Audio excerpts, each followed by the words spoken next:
Early morning up in Scotland and the new Bentley Continental GT. Doesn't get much better than that, really.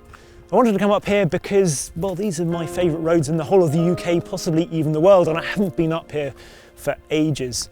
But Carfection said, if you're going to bring it all this way, then there has to be a reason.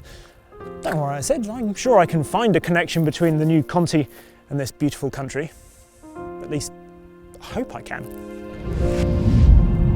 Now, obviously, I wanted to come up to Scotland for the wonderful driving roads up here, but the journey up here also gave me a chance to really experience the Conti in, well, I suppose the habitat that it was best at in its previous iteration, a long journey.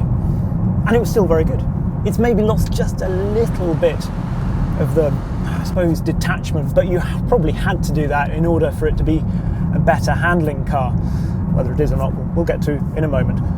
One thing that was certainly very impressive on the way up was that for a 6-litre W12, this averaged over 31 mpg, which is incredible, really.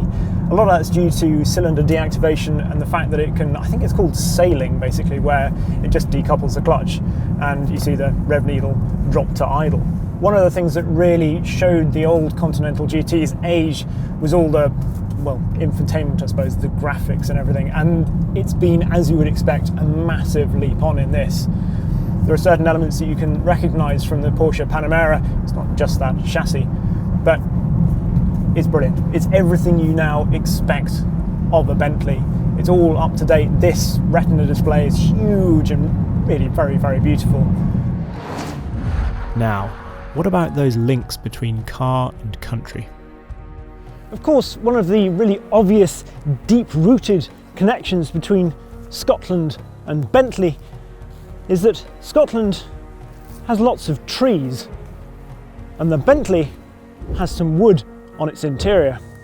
Specifically, in this new Continental, you can spec an innovative dual veneer whereby you have a contrasting piano black split up with a chrome strip and then one of several beautiful veneers such as dark fiddleback or liquid amber. And in this particular Continental, there is a new veneer called Koa. This is a straight-grained mid-tone veneer native to Hawaii, where they use it for surfboards and guitars. Of course, in Scotland, people also surf and play the guitar, so really there was no other choice but to come here.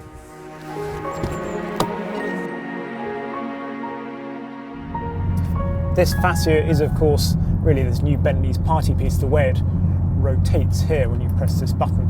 So you get the things like the compass, which I think is very fitting. It means it is going to age much better than other cars, I think.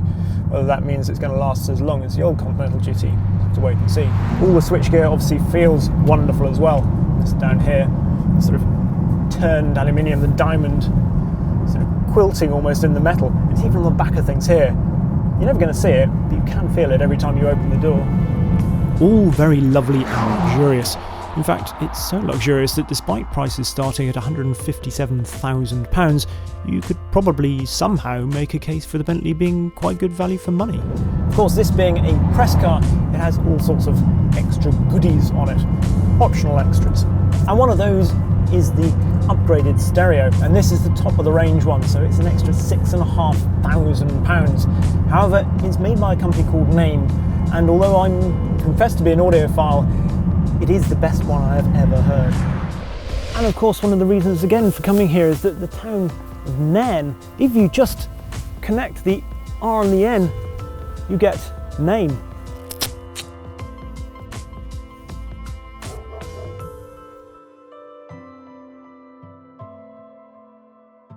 The big question though is, when you reach a road like this, is it actually any fun? Because that was the trouble. You could do huge long distances in the old car, but although you could cover continents to get to a decent bit of road, once you were there, it was just frustrating because it didn't have the agility that you really wanted. So have they solved that with this new car?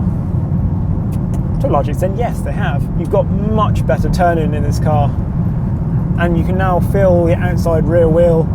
You get a much better sense of exactly where it is. It points into a corner. The engine has been shifted further back, and this is actually an engaging and enjoyable car down a good piece of road.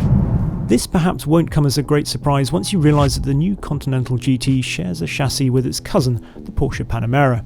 It also has the powerful 48-volt anti-roll system that we first saw in the Mentega, which is pretty necessary because while the Conti's curb weight has gone down by 76 kilos, you can still hear the weighbridge groan a little under its 2,244 kilo curb weight. Beneath the bonnet, by the way, is a 6-litre W12, putting out 626 brake horsepower and 664 pounds-foot of torque from a ridiculously low 1,350 RPM. For reference, that's 44 brake horsepower and 133 pounds-foot more than the outgoing model. Hybridisation should be on the horizon for this generation of Conti too, which might actually suit it rather well. You've got various settings. You've got B, where essentially the car makes its own mind up. Then you've got Sport, which locks everything down. Now in this, you obviously get the most amount of agility, but there is just a sense perhaps. On a smooth track, I think it would be the one to go for. On the road, I think you're better off going for Custom, where you can have the weightier steering, the sporty engine, but you just knock the chassis back to its just slightly more comfortable setting. The reason for doing that is that this car, well, it still weighs the best part of 2¼ tons. And whilst you can disguise that sort of mass, eventually you are always going to butt up against it. Of course, the car, it sort of needs that heft really to be the cosseting constant cover that it is, but dynamically something like a DB11 will always feel lighter of foot because it's just not carrying as much weight around. So the reason for keeping this in its softer, damper setting is because the car, it just doesn't feel like it's trying to fight itself. You can still really enjoy that turn-in, but it feels more at ease. You find the car's natural gait, I suppose, through a corner. It's worth mentioning that while resolutely and pleasingly rear-biased all the time, the torque split changes depending on the mode, with 38% going to the front axle in comfort mode and just 17% in the sport mode. It's not just the torque split and the weight distribution that make this a better driver's car. The steering weighting itself feels much better now, and the fact that it's switched to a PDK gearbox, a dual clutch system, also just helps you feel that much more connected to the drivetrain. The one thing that's perhaps a disappointment is that you just sit a little bit high. It's slightly odd. You get into it and it's not terrible, but you just find yourself instinctively trying to put the seat a bit lower. The seats are lovely though. Very good massage function. Blissful.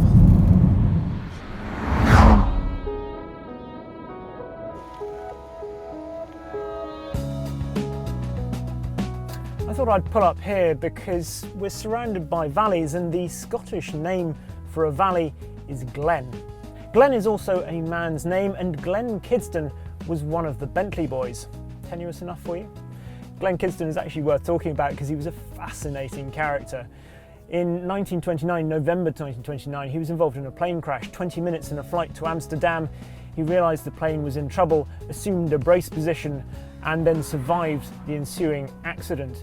Whilst on fire, he kicked out part of the fuselage, got out, doused himself in the damp grass to put the flames out, and then went back in again to help one of the other passengers, who subsequently sadly died. He then fought his way through woodland in the middle of the night and flagged down motorists to get help whilst still smoking. He was then hospitalised with his burns. I mention this because only 2 months later he lined up for the start of the Monte Carlo Rally. He thought he'd have a crack in a new 6.5 litre saloon. He started at John O'Groats, as they did in those days, and at 2 in the morning he set off. They crashed not far from here actually, near Dingwall, on the ice. They got a new front axle, arrived in Glasgow at 11 AM with no front brakes, and decided to push on for Monte Carlo anyway. He was an extraordinary person, and obviously connects this car to Scotland. Glens, extraordinary in all their forms.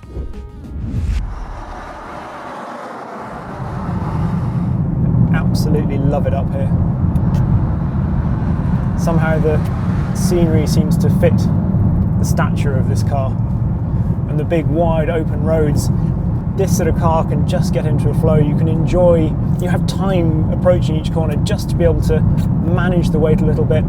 It's still a car that just a bit of managing the weight distribution, perhaps just braking a little bit on the way into corner just to get the weight onto the nose, and then be able to drive through that more enjoyable torque distribution. One of the things about the old Continental GT is I said you should never underestimate its ability to sprint away from the line. Pull up next to one at the traffic lights, like the imaginary ones here, and total grip, no need to juggle clutches or balance it on the brakes, just takes off. So if you ever pull up next to a Continental GT, no matter what you're in, be it a McLaren or an Ariel Atom, be very, very wary before you try and race it away from the lights. That 0 to 60 time, by the way, is a mere 3.6 seconds, and the new Conti will go on to 207 miles an hour flat out. But it is the new Continental GT's behaviour in the corners that is the real leap on. Gone is the sensation, particularly in the old W12, of a heavy nose ploughing on. Now, thanks to that big engine being set 150mm further back in the chassis, you have a much more balanced and enjoyable car. The old car was very one-dimensional, and whilst this it's not hugely expressive, but it just lets you play with the balance so much more than the old car. An Aston Martin DB11 is more agile, 911 Turbo is quicker, and a suite at the Savoy is more luxurious.